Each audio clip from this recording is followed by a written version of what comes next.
Little Snow White. A fairy tale by the Brothers Grimm.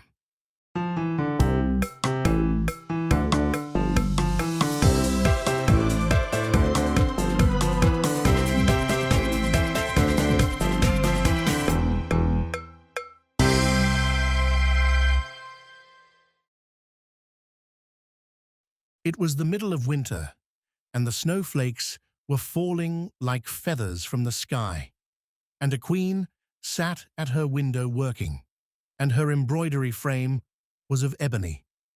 And as she worked, gazing at times out on the snow, she pricked her finger, and there fell from it 3 drops of blood on the snow. And when she saw how bright and red it looked, she said to herself, "Oh, that I had a child as white as snow, as red as blood, and as black as the wood of the embroidery frame." Not very long after she had a daughter, with a skin as white as snow, lips as red as blood, and hair as black as ebony, and she was named Snow White. And when she was born, the queen died. After a year had gone by, the king took another wife, a beautiful woman, but proud and overbearing, and she could not bear to be surpassed in beauty by anyone. She had a magic looking-glass, and she used to stand before it and look in it and say, "Looking-glass upon the wall, who is fairest of us all?" and the looking-glass would answer, "You are fairest of them all." and she was contented, for she knew that the looking-glass spoke the truth. Now Snow White was growing prettier and prettier, and when she was 7 years old, she was as beautiful as day, far more so than the queen herself. So one day, when the queen went to her mirror and said, "Looking-glass upon the wall, who is fairest of us all?" it answered, "Queen, you are full fair, 'tis true, but Snow White fairer is than you." This gave the queen a great shock, and she became yellow and green with envy, and from that hour her heart turned against Snow White, and she hated her, and envy and pride like ill weeds grew in her heart higher every day, until she had no peace, day or night. At last she sent for a huntsman, and said, "Take the child out into the woods, so that I may set eyes on her no more. You must put her to death, and bring me her heart for a token." The huntsman consented, and led her away. But when he drew his cutlass to pierce Snow White's innocent heart, she began to weep, and to say, "Oh, dear huntsman, do not take my life. I will go away into the wild wood, and never come home again." and as she was so lovely, the huntsman had pity on her, and said, "Away with you then, poor child." for he thought the wild animals would be sure to devour her, and it was as if a stone had been rolled away from his heart when he spared to put her to death. Just at that moment, a young wild boar came running by, so he caught and killed it, and taking out its heart, he brought it to the queen for a token, and it was salted and cooked, and the wicked woman ate it up, thinking that there was an end of Snow White. Now, when the poor child found herself quite alone in the wild woods, she felt full of terror, even of the very leaves on the trees, and she did not know what to do for fright. Then she began to run over the sharp stones and through the thorn bushes, and the wild beasts after her, but they did her no harm. She ran as long as her feet would carry her, and when the evening drew near, she came to a little house, and she went inside to rest. Everything there was very small, but as pretty and clean as possible. There stood the little table, ready laid, and covered with a white cloth, and 7 little plates, and 7 knives, and forks, and drinking cups. By the wall stood 7 little beds, side by side, covered with clean white quilts.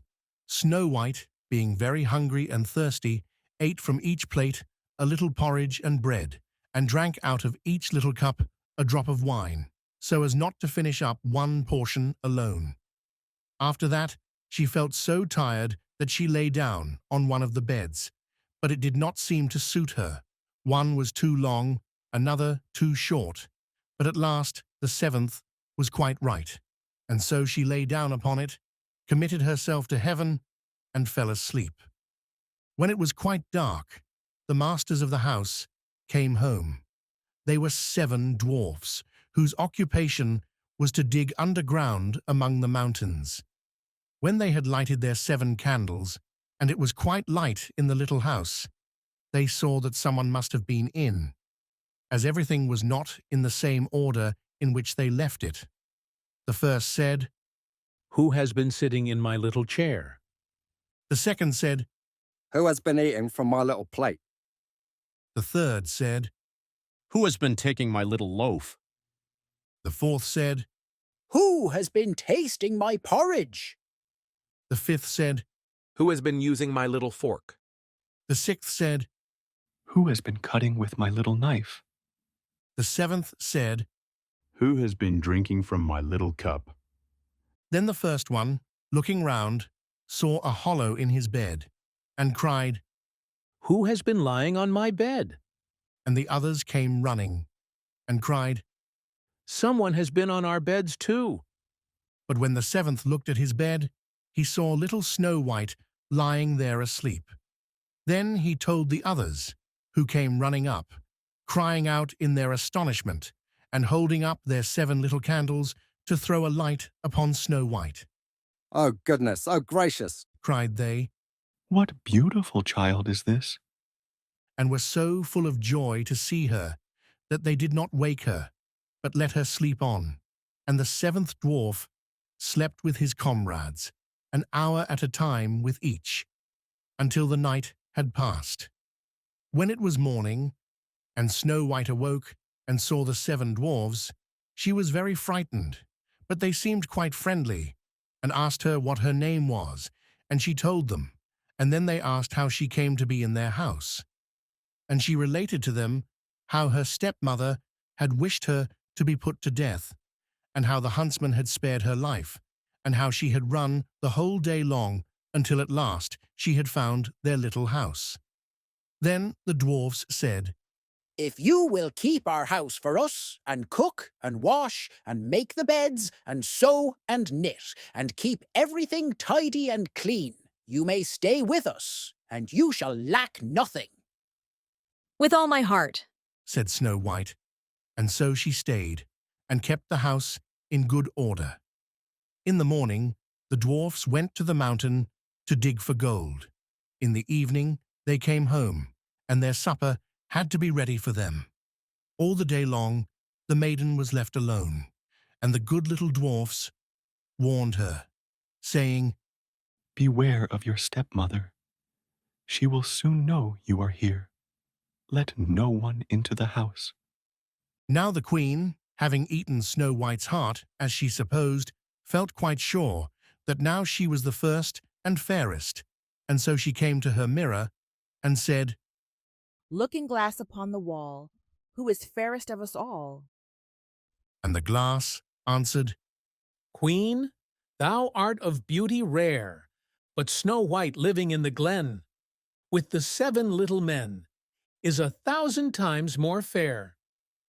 Then she was very angry, for the glass always spoke the truth, and she knew that the huntsman must have deceived her, and that Snow White must still be living, and she thought and thought how she could manage to make an end of her.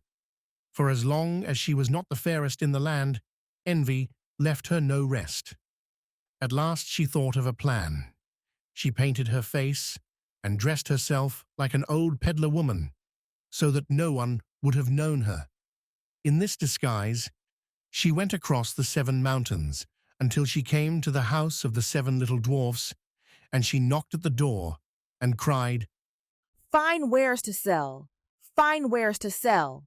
Snow White peeped out of the window and cried, Good day, good woman. What have you to sell? Good wares, fine wares. answered she, laces of all colors, and she held up a piece that was woven of variegated silk. I need not be afraid of letting in this good woman. thought Snow White, and she unbarred the door and bought the pretty lace. What a figure you are, child, Said the old woman. come and let me lace you properly for once.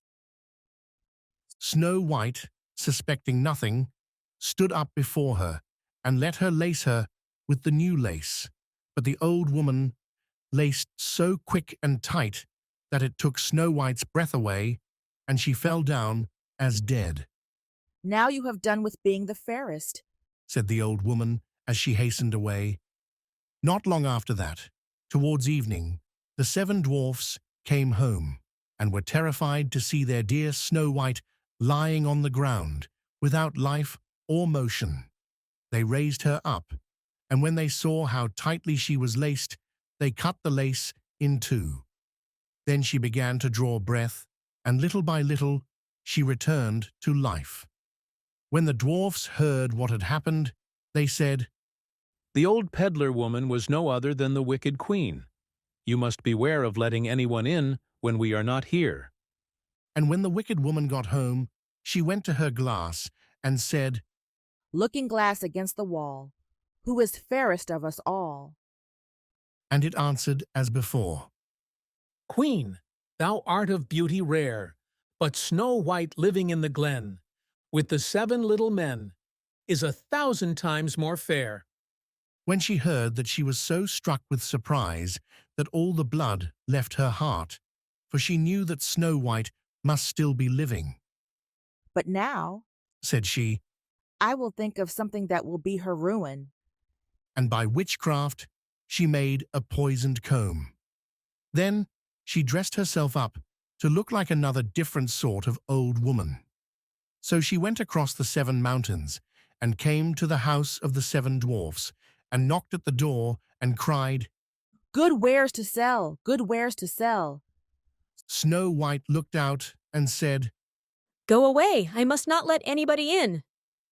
But you are not forbidden to look. said the old woman, taking out the poisoned comb and holding it up. It pleased the poor child so much that she was tempted to open the door, and when the bargain was made, the old woman said, Now, for once your hair shall be properly combed. Poor Snow White, thinking no harm, let the old woman do as she would.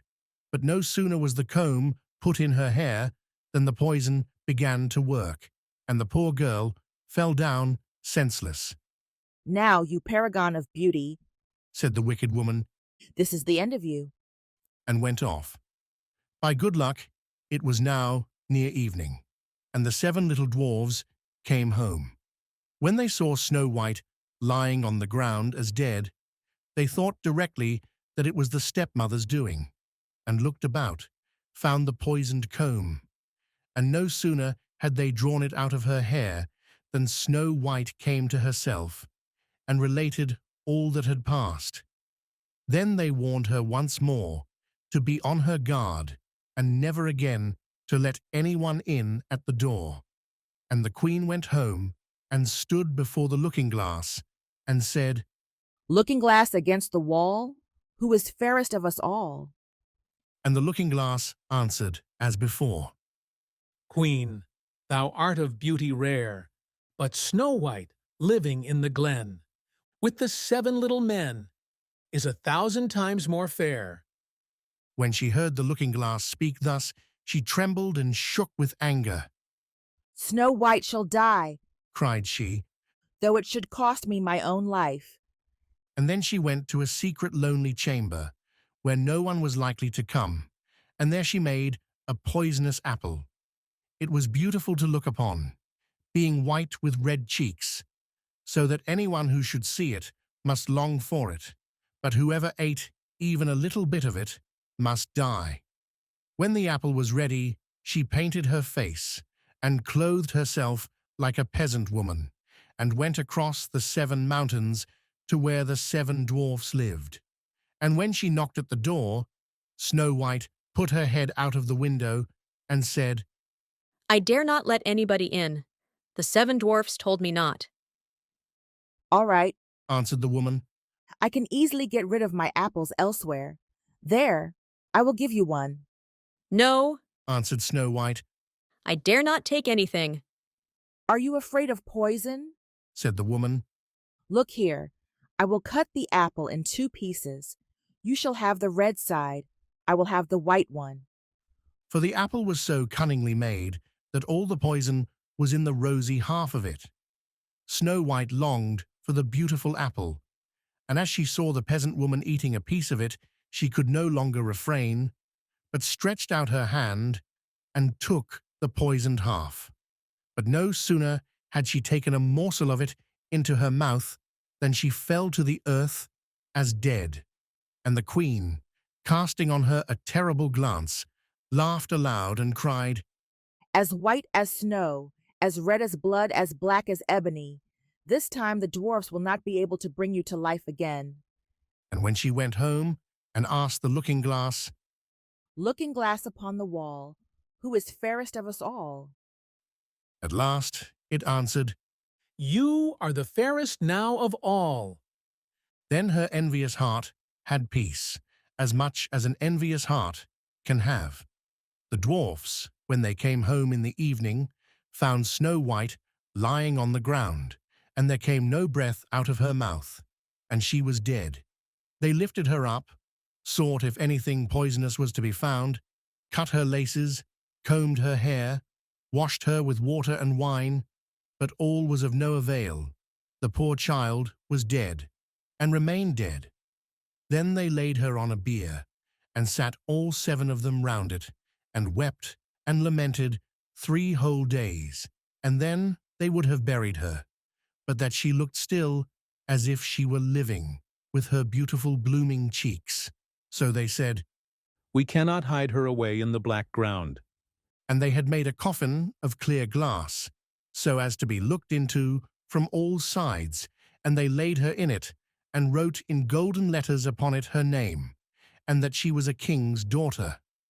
Then they set the coffin out upon the mountain, and one of them always remained by it to watch. And the birds came too, and mourned for Snow White, first an owl, then a raven, and lastly a dove. Now for a long while Snow White lay in the coffin and never changed, but looked as if she were asleep, for she was still as white as snow, as red as blood, and her hair was as black as ebony. It happened, however, that one day a king's son rode through the wood and up to the dwarf's house, which was near it. He saw on the mountain the coffin, and beautiful Snow White within it, and he read what was written in golden letters upon it. Then he said to the dwarfs, Let me have the coffin, and I will give you whatever you like to ask for it. but the dwarfs told him that they could not part with it for all the gold in the world. But he said, I beseech you to give it me, for I cannot live without looking upon Snow White. If you consent, I will bring you to great honor and care for you as if you were my brethren. when he so spoke, the good little dwarfs had pity upon him, and gave him the coffin. And the king's son called his servants, and bid them carry it away on their shoulders. Now it happened that as they were going along, they stumbled over a bush, and with the shaking, the bit of poisoned apple flew out of her throat. It was not long before she opened her eyes, threw up the cover of the coffin, and sat up, alive and well. Oh dear, where am I? Cried she. The king's son answered, full of joy, You are near me. and relating all that had happened, he said, I would rather have you than anything in the world. Come with me to my father's castle, and you shall be my bride. and Snow White was kind, and went with him, and their wedding was held with pomp and great splendor. But Snow White's wicked stepmother was also bidden to the feast, and when she had dressed herself in beautiful clothes, she went to her looking-glass and said, Looking glass upon the wall, who is fairest of us all? The looking-glass answered, O queen, although you are of beauty rare, the young bride is 1,000 times more fair. Then she railed and cursed, and was beside herself with disappointment and anger. First she thought she would not go to the wedding, but then she felt she should have no peace until she went and saw the bride. And when she saw her, she knew her for Snow White, and could not stir from the place for anger and terror. For they had ready red-hot iron shoes, in which she had to dance until she fell down dead. The end. I do hope you've enjoyed this original version fairy tale of Snow White by the Brothers Grimm. Please make sure to click that like button and subscribe if you haven't. Most importantly, make sure to come back for more stories here at Grandma's house.